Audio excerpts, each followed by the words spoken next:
Hi. Actually ഞാനിന്ന് വന്നിരിക്കുന്നത് എനിക്ക് വന്നൊരു ഡൗട്ട്. മീൻസ് എനിക്കല്ല, എനിക്ക് പേഴ്സണലി ഇങ്ങോട്ടേക്ക് വന്നൊരു എൻക്വയറി, ഒരു ഡൗട്ട് അത് ക്ലിയർ ചെയ്യാൻ വേണ്ടിയിട്ടാണ്. വേറൊന്നുമല്ല, എനിക്ക് വേറൊന്നും അറിയില്ല. എനിക്ക് 10ാം ക്ലാസ് +2 ക്വാളിഫിക്കേഷനേ ഉള്ളൂ.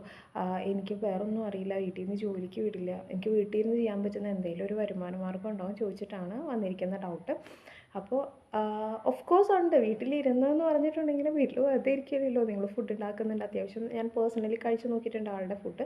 അതുപോലെ തന്നെ ഇപ്പോൾ നമുക്ക് യൂട്യൂബ്സ് അവൈലബിൾ ആണ്. അത്യാവശ്യം ഫുഡ് കുറച്ചൊക്കെ ഉണ്ടാക്കാൻ അറിയാവുന്നവരാണെങ്കിലും അതും അറിയാത്തവരാണെങ്കിലും നല്ല സ്കിൽഡ് ആയിട്ട് അതിൽ മാറാൻ വേണ്ടിയിട്ട് യൂട്യൂബ് ചാനൽസ് ഒത്തിരിയൊക്കെ അവൈലബിൾ ആണ്. നല്ല കുക്ക് ആയിട്ടുള്ള ആളുകൾ, നല്ല രീതിയിൽ കുക്ക് ചെയ്യുന്ന ആളുകളുടെ വീഡിയോസ് നമുക്ക് അവൈലബിൾ ആണ്. അപ്പോൾ അതൊക്കെ കണ്ടിട്ട് നമുക്ക് കുക്ക് ചെയ്യാവുന്നേ ഉള്ളൂ. സിമ്പിളായിട്ട് ഉണ്ടാക്കാൻ പറ്റുന്ന ഫുഡ്, വളരെ കുറച്ച് ഐറ്റംസ് കൊണ്ട് ഉണ്ടാക്കാൻ പറ്റുന്ന ഫുഡ്.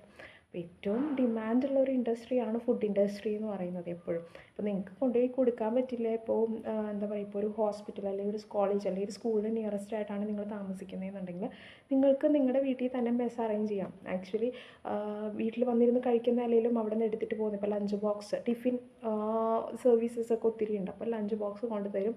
അപ്പോൾ നിങ്ങളത് ഫില്ല് ചെയ്തിട്ട് അത്യാവശ്യം വേണ്ട സാധനങ്ങൾ എന്തൊക്കെയാണോ ഫില്ല് ചെയ്തൊക്കെ ഒത്തിരി വീഡിയോസ് ഉണ്ട് കേട്ടോ അതൊക്കെ ചെയ്തിട്ടത്.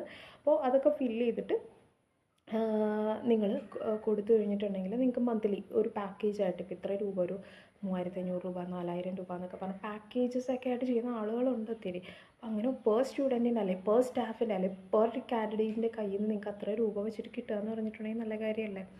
അപ്പോൾ ഒന്ന് ട്രൈ ചെയ്ത് നോക്കുക. പിന്നെ അതിനുള്ള ഡ്രോബാക്ക് എന്ന് പറഞ്ഞിട്ടുണ്ടെങ്കിൽ, ഡ്രോബാക്ക് അല്ല, അത് പ്രത്യേകിച്ച് ഡ്രോബാക്ക് ആയിട്ട് എനിക്ക് തോന്നുന്നില്ല. ഒരാളോ രണ്ടുപേരോ നാട്ടിൽ പോവുകയാണ്, അപ്പോൾ ഞങ്ങൾക്ക് കുറച്ച് ദിവസത്തേക്ക് ഫുഡ് വേണ്ട ചേച്ചി എന്ന് പറയുമ്പോൾ, അല്ലെങ്കിൽ ചേട്ടാ എന്ന് പറയുമ്പോഴത്തേക്കും അത് ആ ഒരു ഗ്യാപ്പ് നിങ്ങൾക്ക് വരും. പക്ഷേ അത് ബാക്കിയുള്ളവരുണ്ടാവും ഓഫ് കോഴ്സ്.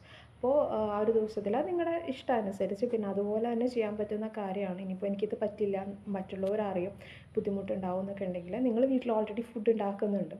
അപ്പോൾ ഫുഡ് ഉണ്ടാക്കുന്നത് വെച്ചിട്ട് ആ ഫുഡ് ഐറ്റംസ് വെച്ച് തന്നെ നിങ്ങൾക്ക് സ്വിഗ്ഗിയിലോ സൊമാറ്റോയിലോ ലിസ്റ്റ് ചെയ്തിട്ടുണ്ടെങ്കിൽ, രജിസ്റ്റർ ചെയ്തിട്ടുണ്ടെങ്കിൽ നിങ്ങൾക്ക് നിങ്ങളുടെ പ്രോഡക്റ്റ് ഇപ്പോൾ ആരെങ്കിലും ഓർഡർ ചെയ്തിട്ട്, ഇപ്പോൾ ഫുഡൊക്കെ ഓർഡർ ചെയ്യുമ്പോഴത്തേക്കും മീൽസ്, ഹോംലി മീൽസൊക്കെ സെർച്ച് ചെയ്ത് നോക്കുമ്പോൾ, അല്ലെങ്കിൽ വെജിറ്റബിൾ മീൽസ് അല്ലെങ്കിൽ ഫിഷ് കറി മീൽസ് എന്നൊക്കെ സെർച്ച് ചെയ്ത് നോക്കുമ്പോൾ നിങ്ങളെ കാണിക്കും. അത്യാവശ്യം 1-2 പേര് ആദ്യം ഓർഡർ ചെയ്യും. അങ്ങനെ പതുക്കെ പതുക്കെ കൂടി വരുന്നുണ്ട്.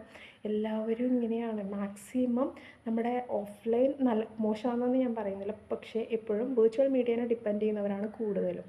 അപ്പോൾ വീട്ടിലിരുന്ന് അല്ലെങ്കിൽ ഞാൻ ഇരിക്കുന്നിടത്തിരുന്ന് കാര്യം കാണാൻ നോക്കുന്നതാണ്. അത് മാക്സിമം മറ്റുള്ളവർ യൂട്ടിലൈസ് ചെയ്യാൻ നമുക്ക് ഒരു ഓപ്പർച്യൂണിറ്റിയാണ് ആക്ച്വലി. അതായത് ഇപ്പം ഞാൻ പേഴ്സണലി സാധനങ്ങൾ ഓർഡർ ചെയ്യുകയാണ് ചെയ്യുന്നത് ഓൺലൈൻ വഴി. അപ്പോൾ അതുപോലെ തന്നെ ബാക്കിയുള്ളവരും അതുപോലെ തന്നെയാണ് ചെയ്യുന്നത്. അപ്പോൾ ഈ സെല്ലേഴ്സ് എന്താ ചെയ്യുന്നത്, മാക്സിമം അവസരം യൂട്ടിലൈസ് ചെയ്യുക.